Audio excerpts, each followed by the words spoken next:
Welcome to four sides TV. నేను మీ ప్రసన్న కుమార్.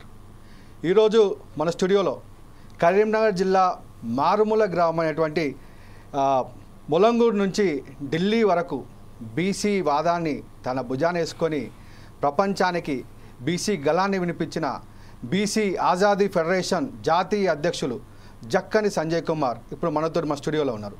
నమస్కారం sir. మొదటగా మీ నేపథ్యం, మీ రాజకీయ ప్రస్థానం ఎలా మొదలైంది ఒకసారి మా ప్రేక్షకులకు ఒకసారి వివరించండి. ఒకసారి అన్న, ఈ అవకాశం ఇచ్చినటువంటి మీ మీడియా మేనేజ్మెంట్కు ముందుగా ధన్యవాదాలు తెలియజేస్తూ, మాది కరీంనగర్ జిల్లా శంకరపట్నం మండల్ ములంగూరు గ్రామము. ములంగూరు గ్రామానికి ఒక ప్రత్యేకత ఉంది. అదొక కాకతీయుల కాలంలో ఒక రాజధానిగా వెలుగొందినటువంటి గ్రామం. అక్కడి నుంచి మా తాతయ్య ఫ్రీడమ్ ఫైటర్గా ఉండేవారు, జక్కని పెద్దంకుస్. వారి వారసత్వంగా వారి దగ్గర చిన్నప్పుడు అనేకమైనటువంటి విషయాలను అవగాహన తీసుకొని నేను డిగ్రీ చదువుతున్నటువంటి టైంలోనే తెలంగాణ ఉద్యమంలో తెలంగాణ విద్యార్థి విభాగానికి, టీఆర్ఎస్ పార్టీ యొక్క విద్యార్థి విభాగానికి రాష్ట్ర కార్యదర్శిగా పనిచేసి అనేక ఉద్యమాలలో లాఠీ దెబ్బలు తిని, అదేవిధంగా రాస్తా రోకోలు చేసినటువంటి టైంలో అరెస్టులై జైల్లో పెట్టబడి అనేక ఇబ్బందులు పడ్డా కూడా తెలంగాణ రాష్ట్రం కోసం తెగించి కొట్లాడినటువంటి విద్యార్థి నాయకుడిగా నేను పనిచేసినాను. ఆ తర్వాత 2014లో తెలంగాణ వచ్చిన తర్వాత అప్పటికి కొండా లక్ష్మణ్ బాపూజీ గారు కలగనటువంటి రాజ్యం రాలేదు, జయశంకర్ గారు కలగనటువంటి రాజ్యం రాలేదు, త్రిపుర తెలంగాణ అయింది. ఇది సామాజిక తెలంగాణ కావాలని 2014 నుంచి నేటి వరకు కూడా బీసీల హక్కుల కోసం నిరంతరం పోరాటం చేస్తూ వస్తున్నాము. ఆ క్రమంలో గతంలో బీఎస్పీ పార్టీలో కూడా బీసీల రాజ్యాధికారం కోసం బీఎస్పీ అధ్యక్షుడు అయినటువంటి ఆనాటి ప్రవీణ్ కుమార్ గారు బీసీలకు 70 టికెట్లు ఇస్తానటువంటి నేపథ్యాన్ని నేను నాతో చర్చించినప్పుడు బీఎస్పీ పార్టీలో కూడా చేరి బీఎస్పీ రాష్ట్ర అధికార ప్రతినిధిగా, అదేవిధంగా ప్రధాన కార్యదర్శిగా 48 కాన్స్టిట్యున్సీలకు ఇన్ఛార్జిగా పనిచేయడం జరిగింది. చివరికి గజ్వేల్ కాన్స్టిట్యున్సీ నుంచి ఏదైతే గత ముఖ్యమంత్రి కేసీఆర్ గారు ఉన్నారో ఆ కాన్స్టిట్యున్సీ నుంచి కూడా నేను ఎమ్మెల్యేగా బీఎస్పీ పార్టీ నుంచి బరిలో నిలిచి 4000 ఓట్లను సాధించినటువంటి నేపథ్యం ఉండి ఇవాళ బీసీ ఉద్యమాల్లో కొనసాగుతా ఉన్నాను. మీరు బీసీ ఆజాదీ ఫెడరేషన్ ఎప్పుడు ప్రారంభించారు, అసలు ఎందుకు ప్రారంభించారు అనేది ఒకసారి మా ప్రేక్షకులకి. బీసీ ఆజాదీ ఫెడరేషన్ అనేది 2016లో పురుడుకు పోసుకుంది.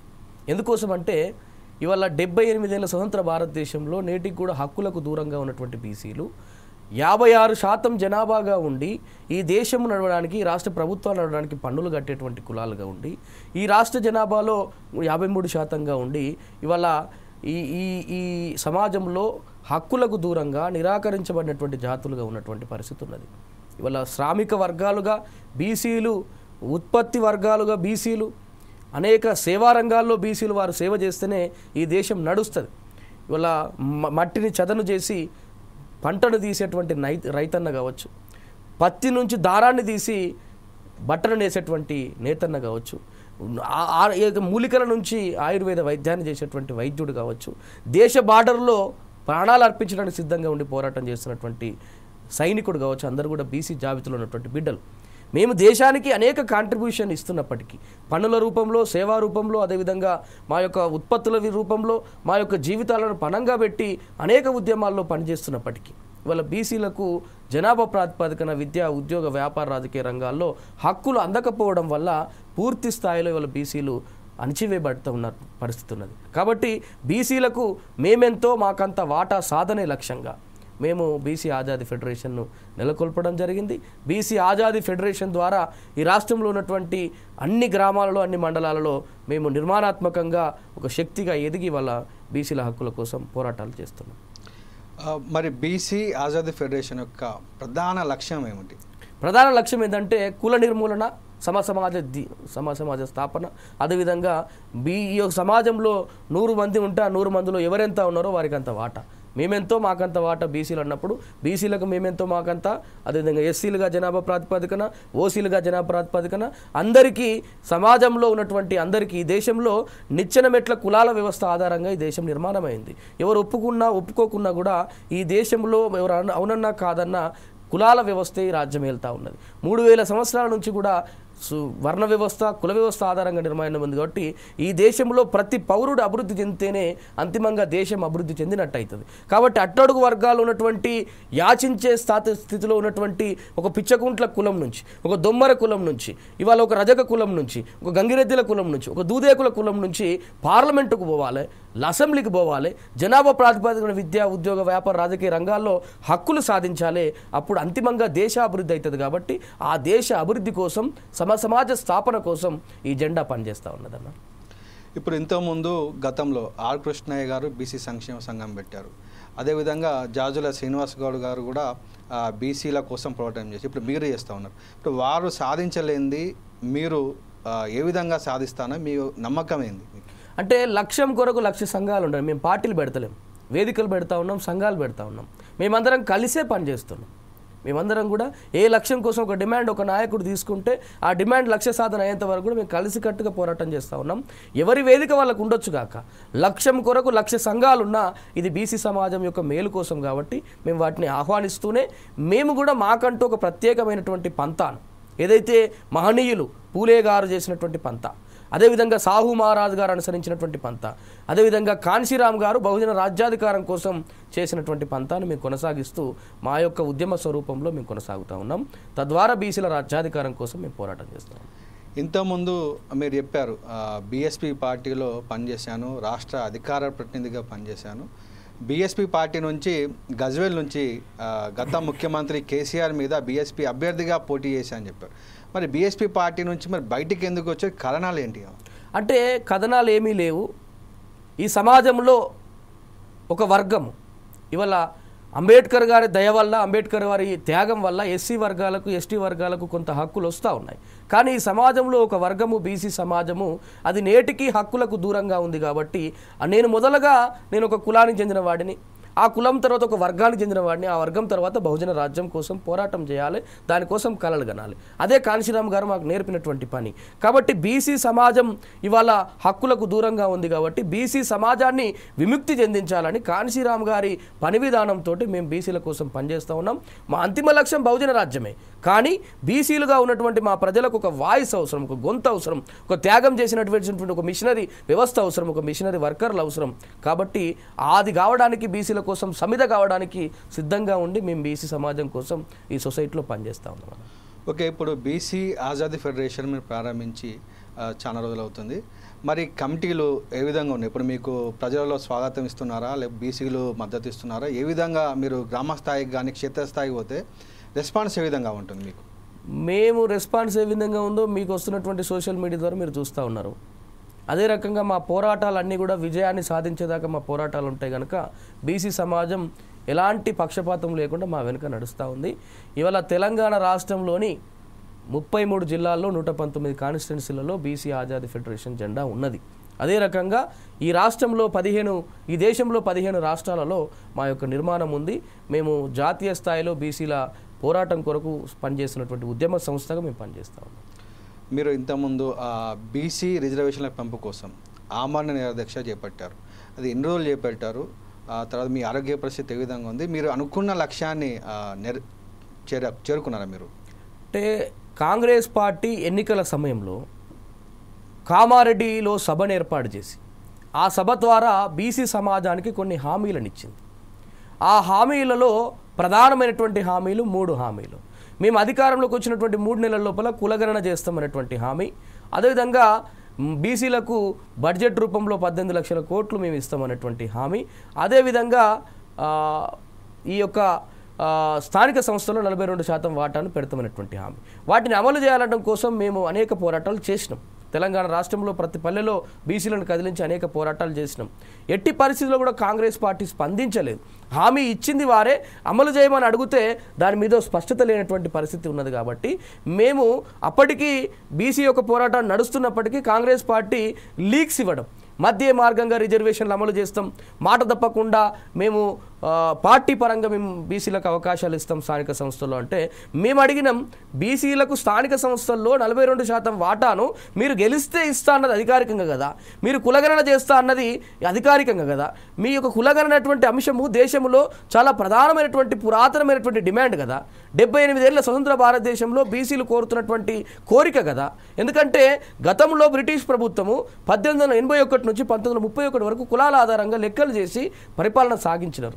ఏదైతే దేశానికి స్వతంత్రం వచ్చిందో, స్వాతంత్రం వచ్చిన తర్వాత బీసీల లెక్కలు లేకుండా పోయినాయి, బీసీల హక్కులు లేకుండా పోయినాయి. ఇవాళ కాంగ్రెస్ పార్టీ చేస్తా అన్నది కులగణన చేస్తా అన్నది కదా, మా యొక్క చిరకాల వాంఛ. కాబట్టి ఇవి నెరవేర్చాలని వాడి పట్టుబట్టినాం, దానికోసం పోరాటాలు చేసినాం. చివరికి కాంగ్రెస్ పార్టీ స్పందించని పరిస్థితుల్లో ఆగస్టు 25 బీపీ మండల్ గారి జయంతి రోజున 2024 మేము హైదరాబాద్లోని హైదర్గూడలో మా యొక్క సంఘ కార్యాలయంలో మేము 3 వ్యక్తులం ఆమరణ నిరాహారదీక్ష చేపట్టడం జరిగింది. ఆమరణ నిరాహారదీక్ష చేపడితే కాంగ్రెస్ పార్టీ చాలా మొండి వైఖరితో మా మీద వ్యవహారం చేసింది. 5 రోజుల పాటు అరెస్టులో ఉంచి, కస్టడీలో ఉంచి ఈ హైదరాబాద్ పరిధిలో ఉన్నటువంటి 30 పోలీస్ స్టేషన్ల చుట్టూ తిప్పడం జరిగింది. మేము ఒక పక్క ఆహారం తీసుకోమని శపథం పన్నాం కాబట్టి ఆరోగ్యం క్షీణిస్తున్నది, రెండో పక్క పడుకోవడానికి చోటు ఇవ్వరు, వారు ఒక రకమైనటువంటి మానసిక వేదనకు గురి చేస్తూ ఉన్నటువంటి పరిస్థితుల్లో అదే పట్టు వీడక మేము పోరాటం చేసినాం. 5వ రోజు తీసుకుపోయి గాంధీ హాస్పిటల్లో పెట్టినారు. హాస్పిటల్ నుంచి ఇవాళ 12వ రోజు వరకు ఆమరణ దీక్ష చేస్తే కోమాకు పోయే పరిస్థితి, నా కిడ్నీలు డయాలసిస్ చేయాలి, కీటోన్ బాడీస్ పెరిగినాయని డాక్టర్స్ హెచ్చరికలు చేసినా కూడా నేను పట్టు విదలకుండా చేసినాము. ఆ క్రమంలోనే ఇవాళ విజయం సాధించినాం. తెలంగాణలో 42% వాటాను విద్యా ఉద్యోగ రంగాల్లో, అదేవిధంగా స్థానిక సంస్థల్లో ఇస్తామని కాంగ్రెస్ పార్టీ అసెంబ్లీలో తీర్మానం చేసింది. అదే రకంగా పీసీసీ అధ్యక్షుడిగా అప్పటికి రేవంత్ రెడ్డి గారు ఉండే. రేవంత్ రెడ్డి గారికి రెడ్డిగా ఆయన వ్యక్తిగా ఉండి తన కులాము, తన సామాజిక వర్గం యొక్క మేలు కోసం పనిచేస్తూ గతంలో కూడా కాంగ్రెస్ పార్టీ ఇచ్చినటువంటి హామీలను తుంగలో దొక్కి ఇవాళ స్థానిక సంస్థల ఎన్నికల్లో కూడా వాళ్ళే ఉండాలనేటువంటి కోరిక ఉండే. కానీ ఇవాళ బీసీ ఉద్యమం ప్రబలుతుంది, బీసీలు ఆమరణ దీక్షలు చేస్తున్నారు అని రాహుల్ గాంధీ గారు గమనించి బీసీ బిడ్డ మహేష్ కుమార్ గౌడ్ గారికి ఆ యొక్క పీసీసీ అధ్యక్ష పదవి ఇవ్వడం జరిగింది. అంతేకాకుండా బీసీ కమిషన్ ఏర్పాటు చేయించుకున్నాం. ఇవన్నీ హక్కులు సాధించుకోగలిగి ఇవాళ 42% రిజర్వేషన్ వాటాను అసెంబ్లీలో తీర్మానమైంది కాబట్టి అమలు చేయమనేటువంటి డిమాండ్ తోటి మళ్ళీ మేము పోరాటం చేస్తూ ఉన్నాం. ఇవాళ కాంగ్రెస్ పార్టీ అధ్యక్షుడిగా రేవంత్ రెడ్డి గారు ఉన్నటువంటి సమయంలో ఉదయపూర్ డిక్లరేషన్ పేరిట ప్రతి అసెంబ్లీకి ప్రతి పార్లమెంటుకు 3 అసెంబ్లీ టికెట్లు బీసీలకు ఇవ్వాలంటే అది తుంగలో దొక్కినాడు. పార్లమెంటు సీట్లు పంచే కాడ తుంగలో దొక్కినాడు. ఇవాళ స్థానిక సంస్థల్లో కూడా ఇదే పంత కొనసాగించేటువంటి ప్రమాదం ఉండే. కాబట్టి మా అమరణ దీక్ష అన్నిటికీ అటు రాజకీయంగా, ఇటు పరిపాలనా వ్యవస్థగా, ఇటు సామాజిక హక్కులుగా, అదేవిధంగా కాంగ్రెస్ పార్టీ ఇచ్చినటువంటి హామీల అమలుగా ఈ యొక్క మా ఆమరణ దీక్ష అనేది పనిచేసింది. తద్వారా మేము రాష్ట్రంలో ఈ కులగణనను, అదేవిధంగా 42% రిజర్వేషన్ కోసం అసెంబ్లీ తీర్మానం సాధించుకోగలిగినాం. ఇప్పుడు తెలంగాణ రాష్ట్ర ముఖ్యమంత్రి రేవంత్ రెడ్డి 42% రిజర్వేషన్ ఒకవేళ కేంద్ర ప్రభుత్వం ఒప్పుకోకుంటే కనుక మా పార్టీ పరంగా స్థానిక సంస్థల ఎన్నికల లోపల ఇస్తా అని హామీ ఇచ్చారు. ఇప్పుడు చూసుకుంటే కనుక కాంగ్రెస్ పార్టీ 42% రిజర్వేషన్లో భాగంగా వాళ్ళ పార్టీ నుంచి జనరల్ సీట్ల లోపల బీసీలకు ఇస్తే, ఆపోజిట్ ఉన్నటువంటి ప్రతిపక్ష పార్టీలు బీజేపీ కానివ్వండి, లేకపోతే బీఆర్ఎస్ కానివ్వండి, అక్కడ అగ్రకులాలకు రెడ్లకో, రావులకో, బ్రాహ్మణ్స్కో ఇస్తే అక్కడ పరిస్థితి ఏ విధంగా ఉంటుంది? బీసీలు ఓట్లేని పరిస్థితిలో నేటి సమాజం ఉంది. మరి అప్పుడు 42% రిజర్వేషన్ అనేది పక్కదారి పడుతుంది. మరి దీనికి మీరు ఏ విధంగా పోరాటం చేస్తారు? మరి రేవంత్ రెడ్డి గారిని ఏ విధంగా ఒప్పిస్తారు? ఖచ్చితంగా చట్టం చేయాలనేటువంటి ఏ విధంగా ఒప్పిస్తారు మీరు? రేవంత్ రెడ్డి గారిని మేము ఒప్పించడం కాదన్నా, రేవంత్ రెడ్డి గారు బీసీల కోసం పోరాటం చేయాల్సినటువంటి అవసరం ఉంది. తన మీద బాధ్యత ఉంది. ఇవాళ బీసీల యొక్క ఓట్ల ద్వారా ముఖ్యమంత్రి అయ్యాడు. బీసీల యొక్క 1300 మంది బీసీల ప్రాణ త్యాగాల ద్వారా తెలంగాణ వచ్చింది. వచ్చినటువంటి తెలంగాణలో బీసీలకు హామీలు ఇవ్వడం వల్ల ఇవాళ కేసీఆర్ అనేటువంటి దొరను దించి వాళ్ళ బీసీ సమాజం అంతా రేవంత్ రెడ్డి వెనుక వచ్చి కాంగ్రెస్ పార్టీ, రేవంత్ రెడ్డి అని కాదు, కాంగ్రెస్ పార్టీని చూసి వాళ్ళ బీసీలు ఓట్లు వేసి గెలిపించుకున్నటువంటి క్రమంలో గతంలో జరిగినటువంటి ఉద్యమాలను ఆధారంగా చేసుకుని రేవంత్ రెడ్డి గారు కూడా పట్టు విడుగా పోరాటం చేయాల్సినటువంటి అవసరం ఉన్నది. గతంలో తమిళనాడులో ఇదే తరహాలో రిజర్వేషన్ పెంచినప్పుడు అక్కడ 69% రిజర్వేషన్ అమలు అవుతుంది. అప్పుడు 9వ షెడ్యూల్లో చేర్చాలన్నటువంటి అంశం కోసం ఆనాడు తమిళనాడు నుంచి పెద్ద ఎత్తున ముఖ్యమంత్రి గారు జయలలిత గారు పోయి అక్కడ కూర్చొని ఢిల్లీలో కూర్చొని నేను రిజర్వేషన్ అమలు చేసేదాకా 9వ షెడ్యూల్లో పెట్టేదాకా నేను తమిళనాడు పోను, చెన్నైకి పోనని శపథం పట్టుకొని కూర్చొని మరి అక్కడ అమలు చేసుకొని వచ్చింది. ఆ విధంగా చేయాల్సినటువంటి రేవంత్ రెడ్డి గారు కేవలం నేను అసెంబ్లీలో తీర్మానం చేసినా కానీ ఇది చెల్లడం లేదు, ఇది 9వ షెడ్యూల్లో చేర్చాలంటే నా బలం సరిపోవడం లేదని గొప్పలు చెప్పడం, తప్పుడు మాటలు చెప్పడం కాదు. ఇవాళ గతంలో జరిగినటువంటి వాటిని ఆధారంగా చేసుకుని ఇవాళ పోరాటం చేయాలి. ఇచ్చినటువంటి మాట ప్రకారం నిలబడాల్సినటువంటి బాధ్యత వారి మీద ఉంది. ఆది పరిస్థితుల్లో వారు ఆ తప్పుడు మాటలు మాట్లాడుతున్నారు కాబట్టి మేము బీసీ ఆజాదీ ఫెడరేషన్ ఆధ్వర్యంలో గత నెల ముందు 2 నెలలు ఢిల్లీలో ఉండి 12 జాతీయ పార్టీల యొక్క మద్దతును సేకరించి ప్రతి పార్టీ దగ్గరకు పోయి కాళ్ళు మొక్కి దండం పెట్టి ఇవాళ రిజర్వేషన్ల అమలు కోసం 42% ఇస్తా అన్నారు. అది చట్టం అయింది కాబట్టి దాన్ని పార్లమెంట్లో పెట్టి 9 షెడ్యూల్ చేర్చాలన్న దానికోసం 50 మంది ఓబీసీ ఎంపీలను, అదేవిధంగా 30 మంది ఓబీసీ స్టాండింగ్ కమిటీ ఎంపీలను, 80 మందిని కలిసినాం ప్రత్యక్షంగా. అదే రకంగా 12 జాతీయ పార్టీల మద్దతును సేకరించినాం. అదే రకంగా వాటి ప్రభుత్వం మీద ఒత్తిడి కోసం 2 డిమాండ్ల సాధన కోసం మొట్టమొదటిది ఇవాళ దేశవ్యాప్తంగా కులగణన కావాలి. 78 ఏళ్ళ బీసీల కళ తెలంగాణ రాష్ట్రంలో చేశారు, బీహార్ రాష్ట్రంలో చేశారు కాబట్టి మీరు చేయండి అని మోడీ ప్రభుత్వం మీద హెచ్చరిక పెడుతూ, అదే రకంగా తెలంగాణ బిల్లును 42%ను 9 షెడ్యూల్ చేర్చాలన్నటువంటి అంశం కోసం 22 రోజుల ఆమరణ దీక్షను ఢిల్లీలో కూడా చేపట్టడం జరిగింది. తద్వారా గతంలో మీరు చూసిర్రు ఏప్రిల్ 23వ తారీఖు నాడు, బహుశా 26వ తారీఖు నాడు బీజేపీ ప్రభుత్వం కులగణన చేస్తామంటూ ఒక స్టేట్మెంట్ కూడా ఇచ్చింది. మా ఉద్యమం మేము ఆడ 2 నెలలు చేసినటువంటి శ్రమకు ఆడ ఫలితం కూడా దక్కింది. ఇవాళ 9వ షెడ్యూల్లో చేర్చేదాకా మేము పోరాటం కొనసాగిస్తాం. ఇవాళ రేవంత్ రెడ్డి గారికి మీరు అడిగినటువంటి ప్రశ్న ద్వారా ఈ యొక్క 4 సైడ్స్ టీవీ ద్వారా నేను చెప్తా ఉన్నా. ఇవాళ నేను తెలంగాణ రాష్ట్రం అంతా కూడా రథయాత్ర పెట్టుకొని పర్యటిస్తున్నాం. ఈ క్రమంలో బీసీలంతా అంటా ఉన్నారు మేము జాగృతమై ఉన్నాం, ఐక్యమై ఉన్నాం, బీసీలమంతా సోయితో ఉన్నాం. ఇవాళ మీరు ఇచ్చాల్సినటువంటి అవసరం లేదు. ఇస్తే చట్టబద్ధంగా 42% ఇస్తే ఇచ్చిన పేరు, లేదంటే మాత్రం ప్రతి జనరల్ స్థానంలో బీసీలను పోటీ చేయబోతా ఉన్నాం. పార్టీలకు అతీతంగా ప్రతి జనరల్ స్థానంలో బీసీలను గెలిపించుకోబోతా ఉన్నాం. మీ 5% రిజర్వేషన్ మేము ఇస్తాం. మీకు ఏదైతే మీ సమాజం 5% ఉందో ఆ అగ్రవర్ణ సమాజం కోసం, ఆ పెట్టుబడిదారు వ్యవస్థ కోసం మేము 5% రిజర్వేషన్ ఇస్తాం. మిగతా 95% రిజర్వేషన్ జనాభాలో స్థానాలలో మేము పోటీ చేయడానికి బీసీ ఆజాదీ ఫెడరేషన్ నుంచి, అదేవిధంగా బీసీ సమాజం నుంచి సిద్ధంగా ఉన్నాం. ఆ రకమైనటువంటి కార్యాచరణ కూడా చేస్తూ ఉన్నాం. తప్పకుండా ఈ యొక్క 9వ షెడ్యూల్లో అమలు కోసం కూడా చాలా పకడ్బందీగా మేము పోరాటం చేస్తూ ఉన్నాం. అది అమలు అవుతుందని నేను ఆశిస్తా ఉన్నాను. ఏదైతే ఇప్పుడు కేంద్ర ప్రభుత్వం జనగణన లోపల కులగణన చేపడతా అని చెప్పేసి ప్రకటన చేశారు. ఇప్పుడు ఇతర రాష్ట్రాల్లో చూసుకుంటే, నార్త్లో చూసుకుంటే అగ్ర కులాల ఆధిపత్యం చాలా ఎక్కువ ఉంటుంది. మరి వాళ్ళు ఈ బీసీ జనాభా కులగణన జరిగితే వాళ్ళకి రాజ్యాధికారం ఇవ్వాల్సి వస్తుందని చెప్పి ఏమన్నా వారు అడ్డుకునే ప్రయత్నాలు చేస్తారా? దానికి ఏ విధంగా మీరు ఏ విధంగా వాళ్ళని ఎదుర్కోబోతా ఉన్నారు మీరు? ఇప్పుడు మేము ఏ ప్రతిఫలం వచ్చినా దానికోసం పోరాటం చేస్తూనే వచ్చింది. ఇవాళ మంచిర్యాలలో నేను మొన్న ఒక సభ పెట్టుకుని వచ్చిన.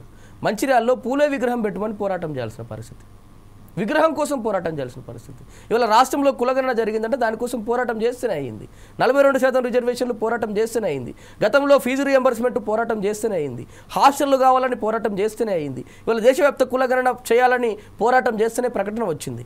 పట్టు విధులకుండా వాళ్ళు నిద్రమత్తులో ఉంటారు కావచ్చు, కానీ మేము బీసీ బిడ్డలుగా పట్టు వదలకుండా మేము పోరాటం చేయడానికి సిద్ధంగా ఉన్నాం. దేశమంతటిని ఏకం చేస్తా. ఒకవేళ ఇలా దేశమంతా కూడా కులగణన చేస్తామని ప్రకటించినటువంటి హామీ ఏదైతే బీజేపీ ప్రభుత్వం చేసిందో అది గతంలో తెలంగాణ విషయంలో చిదంబరం చేసినటువంటి ప్రకటన లాగానే అయితే మాత్రం డిసెంబర్ 9, 2009లో ఏది చేసినటువంటి చిదంబరం ప్రకటన 2014 దాకా కూడా అమలు కాలేదు. తద్వారా 1300 మంది ప్రాణాలు కోల్పోవాల్సిన పరిస్థితి వచ్చింది. ఇవాళ ఇది ఉత్తమాటగానే ఉంటే కనుక ఇలా అగ్రవర్ణాల పెత్తందారుల వ్యవస్థలో నడుస్తున్నటువంటి ఆర్ఎస్ఎస్ బీజేపీ వాదులు దాన్ని కేవలం హామీగా ఉత్తమాటగా పెడితే మేము ఊరుకోవడానికి సిద్ధంగా లేము. దేశవ్యాప్తంగా బీసీలను కదిలించి దేశాన్ని అగ్నిగుండం చేసైనా మా యొక్క హక్కును సాధించుకుంటాం. తద్వారా జనాభా ప్రాతిపదికన వాటాను కూడా సాధించుకుంటాం. దేశంలో చూసుకుంటే కనుక బీసీ జనాభా అత్యధికంగా ఉంది. మరి బీసీలు రాజ్యాధికారం ఎందుకు సాధించలేకపోయారు? దీని మీ విశ్లేషణ ఏంటి? అంటే మేము బీసీలుగా ఇవాళ రాజ్యాధికారం అటువంటి సోయిలోకి వస్తూ ఉన్నాం. గతంలో నమ్మినం కాంగ్రెస్ పార్టీని కానీ బీజేపీ పార్టీని కానీ. ఇవాళ నరేంద్ర మోడీ గారు బీసీ జాబితాలో తను ముఖ్యమంత్రిగా ఉన్నప్పుడు గుజరాత్లో చేర్చుకొని నేను బీసీ బిడ్డను అన్నంటే నమ్మినం. అదేవిధంగా గతంలో మేము స్వతంత్ర ఉద్యమం కోసం పోరాటం చేసిన కుటుంబాలు అంటే వారిని నమ్మినం. కానీ ఈ 78 ఏళ్ళుగా బీసీలకు ఒరిగిందేమీ లేదు. కేంద్రంలో కనీసం బీసీలకంటూ ఓ ప్రత్యేక మంత్రిత్వ శాఖ లేని పరిస్థితి. ఇవాళ సోషల్ జస్టిస్ ఎంపవర్మెంట్ మినిస్ట్రీ కింద ఈ యొక్క బీసీ వ్యవస్థ నడుస్తూ ఉంటుంది. బీసీలకంటూ ప్రత్యేక మంత్రిత్వ శాఖ లేని పరిస్థితి, బీసీల కోసం హక్కుల కోసం పనిచేసేటువంటి కమిషన్కు కనీసం చట్టబద్ధత లేని పరిస్థితి. ఆ కమిషన్ చైర్మన్ ఇవాళ 13 కమిషన్లు ఈ దేశం ఏర్పడిన కాడికి ఉంటే అందులో ఇవాల్టి కమిషన్ చైర్మన్ 10వ తరగతి ఫెయిల్ అయినటువంటి వారిని పెట్టారు. వాస్తవానికి ఎవరికి ఇవ్వాలి? అది హైకోర్టు సుప్రీంకోర్టు జడ్జిలుగా పనిచేసి రిటైర్ అయిన వాళ్ళకి ఇవ్వాల్సినటువంటి కుర్చీని మెంబర్స్ లేకుండా ఖాళీ చైర్మన్ 10వ తరగతి ఫెయిల్ అయినటువంటి వ్యక్తిని కూర్చోబెట్టినటువంటి ప్రభుత్వం ఉన్నది. వాళ్ళ బడ్జెట్ విషయంలో మోసము, హక్కుల విషయంలో మోసము, లెక్కలు కట్టమంటే కూడా బాధపడుతున్నటువంటి పరిస్థితి ఉన్నది. కాబట్టి వీటన్నిటిని కూడా వివరిస్తూ మేమైతే ప్రస్తుతానికి ఒక 15 రాష్ట్రాల్లో బీసీ ఆజాదీ ఫెడరేషన్ పనిచేస్తూ ఉన్నది. మేము దేశవ్యాప్తంగా బీసీల యొక్క ఉద్యమాన్ని ముందుకు తీసుకుపోయి బీసీల యొక్క ఉద్యమాన్ని ప్రజల లోపలికి తీసుకుపోవడానికి ఒక మిషనరీ వర్క్ అవసరం. గతంలో కాంశీరామ్ గారు బహుజన రాజ్య స్థాపన కోసం ఉత్తరప్రదేశ్లో ఏ విధంగానైతే పనిచేశారో ఆ రకంగా పనిచేయడం అవసరం. కాబట్టి మేము కూడా అదే పంతాలో గతంలో తెలంగాణలో పాదయాత్రలు చేసినాం, తెలంగాణలో సైకిల్ యాత్రలు చేసినాం, దేశమంతా కూడా 15 రాష్ట్రాల్లో తిరుగుతూ మా యొక్క ఉద్యమాన్ని బలపరుస్తూ ఉన్నాం. ఇప్పుడు మొన్నటి నుంచి వాంకిడి నుంచి ప్రారంభించి దేశవ్యాప్త యాత్ర, వాంకిడి ఏదైతే కొండా లక్ష్మణ్ బాపూజీ గారు తెలంగాణ జాతిపిత ఉన్నారో, సామాజిక ఉద్యమాల పితామహుడైనటువంటి కొండా లక్ష్మణ్ బాపూజీ గారి జన్మస్థలం నుంచి మేము దేశవ్యాప్తంగా ప్రస్తుతం ఫస్ట్ పేజీలో వాంకిడి టు అలంపూర్ రథయాత్ర పెట్టినాం. రేపు భవిష్యత్తులో అది దేశవ్యాప్తంగా కూడా యాత్ర చేయబోతున్నాం. మిషనరీ వర్క్ ద్వారా, భావజాల వ్యాప్తి ద్వారా బీసీల యొక్క హక్కుల కోసం పోరాటాన్ని ఉధృతం చేస్తూ అంతిమంగా రాజ్యాధికారాన్ని అందుకునేటువంటి ప్రయత్నాన్ని మా యొక్క సంఘం ద్వారా, మా యొక్క బీసీ ఆజాదీ ఫెడరేషన్ ద్వారా, మా సైన్యం ద్వారా చేయబోతా ఉన్నాం. మనం చూసుకుంటే బీఆర్ఎస్ పార్టీ అధ్యక్షునిగా కేసీఆర్ ఉన్నారు. సో 25 సంవత్సరాలుగా తనే ఏకచక్రాధిపత్యంగా ఒక అధ్యక్షునిగా ఉన్నాడు. తను ఒక అగ్ర కులానికి చెందిన వ్యక్తి. ఆయన కుమార్తె కవిత బీసీల కోసం పోరాటం చేస్తుంది. దీన్ని ఏ విధంగా నమ్మవచ్చు? నిజంగా పోరాటం చేస్తున్నారు, లేకపోతే రాజకీయంగా లబ్ధి పొందడానికి మాత్రమే బీసీల వాదాన్ని భుజాన్ని ఉన్నారా? దీన్ని మీరు ఏ విధంగా విశ్లేషిస్తారు? అంటే ఒక కవిత గారే కాదు, నేను చెప్తా ఉన్నా, తెలంగాణ రాష్ట్రంలో భారతదేశంలో ఉన్నటువంటి ప్రతి పబ్లిక్ రిప్రజెంటేటివ్, ఈ సమాజంలో ఓట్ల ద్వారా గెలిచినటువంటి ప్రతి ప్రజానాయకుడు బీసీల కోసం మాట్లాడాల్సిన బాధ్యత ఉన్నది. బీసీల కోసం కొట్లాడాల్సినటువంటి బాధ్యత ఉంది, వారి బాగు కోసం పనిచేయాల్సిన బాధ్యత ఉంది. ఎందుకంటే సమాజంలో 53% ఓట్లు వేసేది వాళ్ళు. బీసీల ఓట్ల మీద గెలిచినటువంటి ఎమ్మెల్సీ బీసీల కోసం మాట్లాడాలి కదా, ఎంపీ మాట్లాడాలి కదా, ఎమ్మెల్యే మాట్లాడాలి కదా, వార్డు మెంబర్ మాట్లాడాలి, సర్పంచ్ మాట్లాడాలి కదా. కాబట్టి కవిత గారి మాటలను మేము స్వాగతిస్తూ ఉన్నాం. మేము వ్యవస్థను మాత్రమే మీద పోరాటం చేస్తూ ఉన్నాం. ఈ అసమానతల భారతదేశం సమసమాజ స్థాపన కావాలని కోరుతా ఉన్నాం. అట్టడుగు వర్గాల్లో ఉన్నటువంటి మీ సోదరులు, మీ రక్త బంధువులు, వాళ్ళు కూడా మనుషులే. ఇవాళ కులాలే తిట్లు పేరుగా మానేటువంటి వారు కూడా మనుషులే. వారి హక్కులు కావాలి కదా, జనాభా ప్రాతిపదికన వారికి కూడా వాటా కావాలి కదా అనేది మాత్రం పోరాటం. గతంలో నక్సలైట్ పోరాటంలో, రైతాంగ సాయుధ పోరాటంలో అనేక మంది అగ్రవర్ణాలకు చెందినటువంటి వారు కుటుంబాలను త్యాగం చేసి 1000 ఎకరాల భూములను పంచిపెట్టి రావి నారాయణ రెడ్డి గారు కావచ్చు, బద్దం ఎల్లారెడ్డి గారు కావచ్చు, అదేవిధంగా సురవరం ప్రతాప్ రెడ్డి గారు కావచ్చు, ఇట్లాంటి వాళ్ళు పనిచేసారు. కాబట్టి ఇవాళ అగ్రవర్ణాల నుంచి వచ్చి మాట్లాడినంత మాత్రాన మేము వ్యతిరేకిస్తలేం, వారిని కూడా స్వాగతిస్తాం. ప్రతి గొంతు అవసరమే, ప్రతి సంఘము అవసరమే, ప్రతి ఒక్క గీత అవసరమే, ప్రతి బలము అవసరమే ఈ సమాజం యొక్క మార్పు కోసం.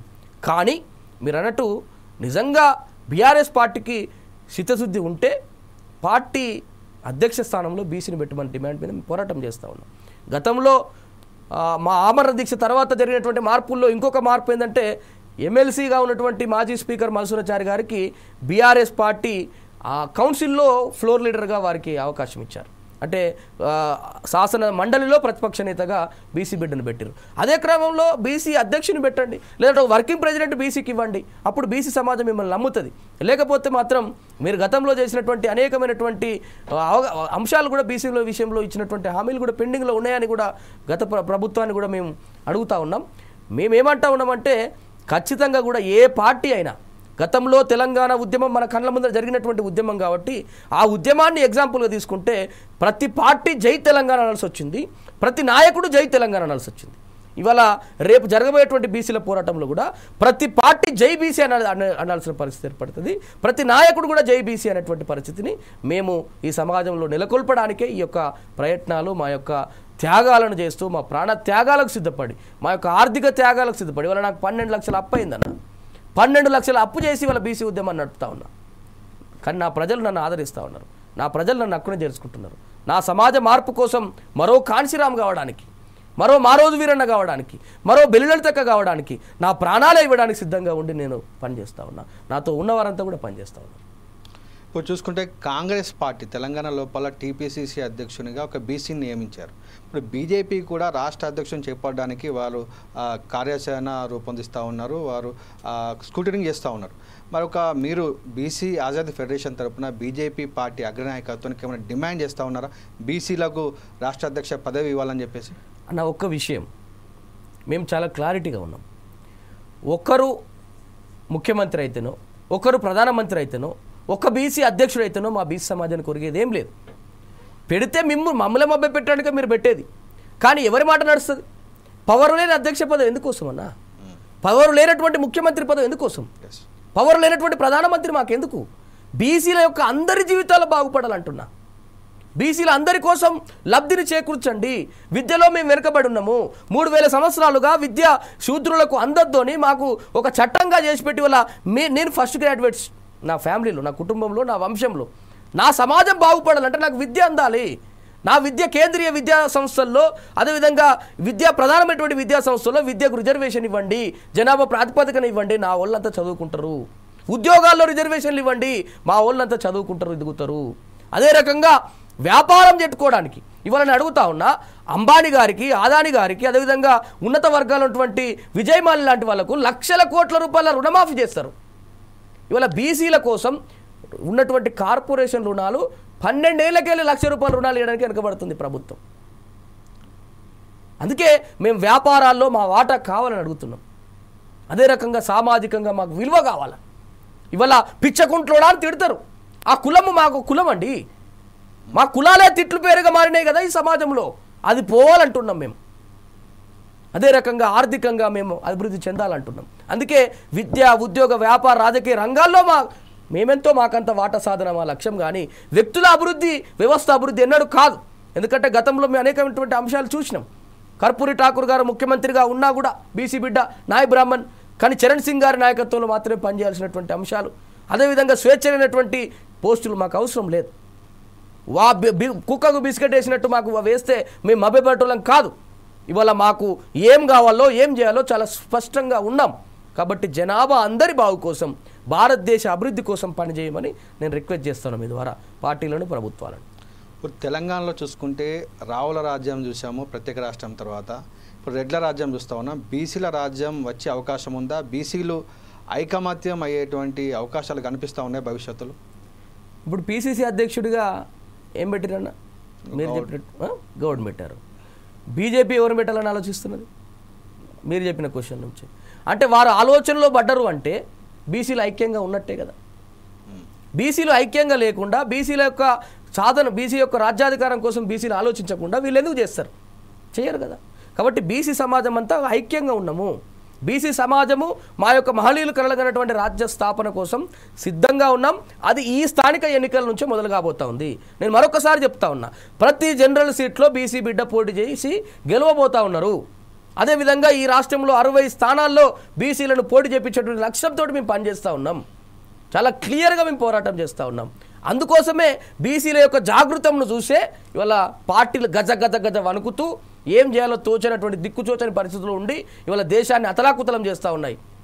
నేను ఇక్కడ మాట్లాడితే తప్పు అవుతుంది కావచ్చు, కానీ దేశాన్ని తప్పుదోవ పట్టించేటువంటి పోరాటాలు చేస్తూ ఉన్నాయి కేంద్ర ప్రభుత్వం. కాబట్టి ఇవాళ బీసీల యొక్క పోరాటం ఎప్పుడు బలపడుతుందో అప్పుడు దాన్ని సైడ్ చేసేటువంటి ప్రయత్నం చేస్తారు. ఆనాడు నాయకులు ఇబ్బంది పడ్డారు కావచ్చు, కానీ ఈనాడు నాయకులు ప్రాణాలకు తెగించి ఉన్నారు. కాబట్టి బీసీల యొక్క సమాజం యొక్క ఉద్యమం ఎటుపోదు. ఖచ్చితంగా మా యొక్క లక్ష్యం సాధిస్తాం, మా రాజ్యాన్ని సాధిస్తాం.